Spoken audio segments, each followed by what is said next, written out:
216 ಲಕ್ಷ ಕೋಟಿ 216,95,000 ಕೋಟಿ ಸಾಲ ಮಾಡಿದ್ಯಾ?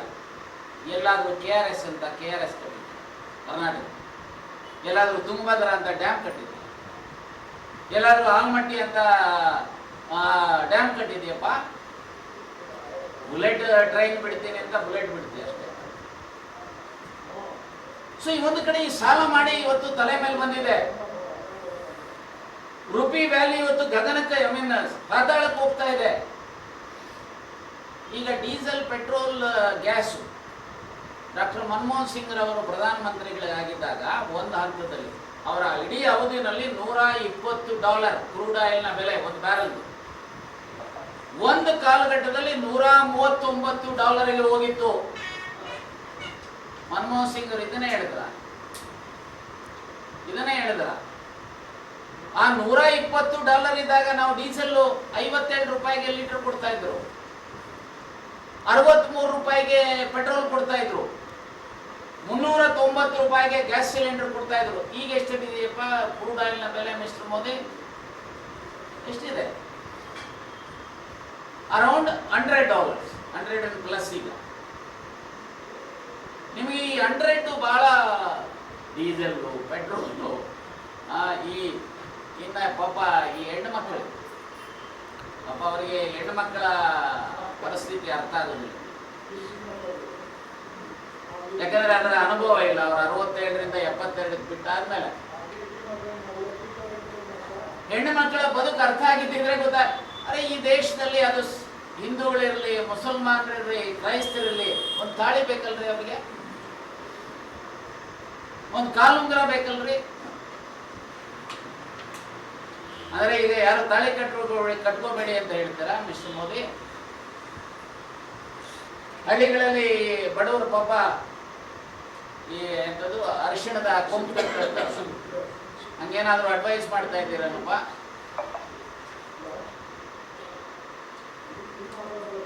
ಅರೆ ನಿಮ್ಮ ವೈಫಲ್ಯಗಳನ್ನು ಮುಚ್ಕೊಳ್ಳಿಕ್ಕೆ ಅಟ್ಲೀಸ್ಟ್ ದೇಶದ ಜನರ ಮುಂದೆ ನಿಮ್ಮ ವೈಟ್ ಪೇಪರ್ ಇಡಬೇಕಾಯ್ತು. See this are the reason for ನಾನು ಈ ತೀರ್ಮಾನ ತೆಗೆದುಕೊಳ್ಳುವಂಥದಕ್ಕೆ. ಆಮೇಲೆ ರೈತರಿಗೆ ಮೆನ್ಯೂಸ್ ಅನ್ನ ಬೆಳೆಸಬೇಡಿ ಅಂತ ಹೇಳ್ತಾರೆ.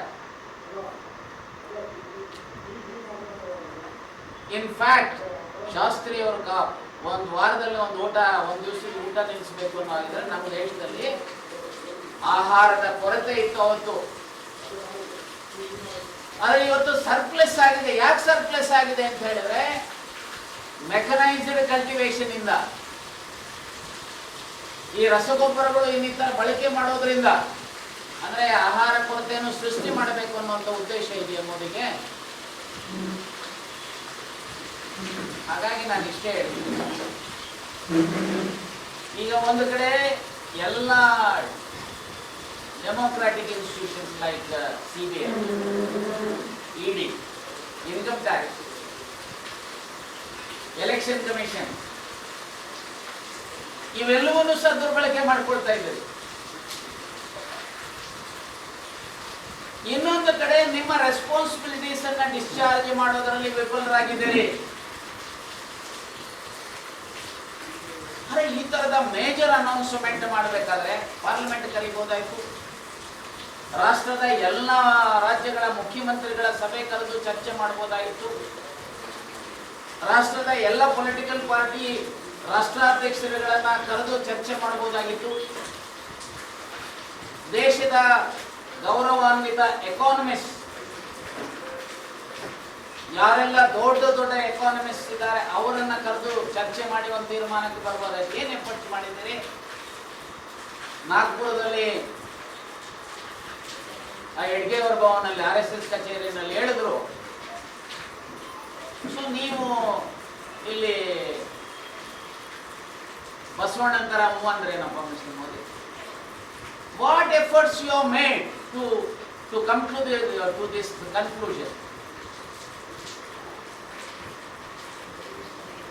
ಆಲ್ ಪಾರ್ಟಿ ಮೀಟಿಂಗ್ ಇಲ್ಲ, ಪಾರ್ಲಿಮೆಂಟರಿ ಡಿಸ್ಕಷನ್ ಇಲ್ಲ, ಎಕಾನಮಿಸ್ಟ್ ಹತ್ರ ಅಥವಾ ದೇಶ ಪ್ರೇಮಿಗಳ ಹತ್ರ ಚರ್ಚೆ ಇಲ್ಲ.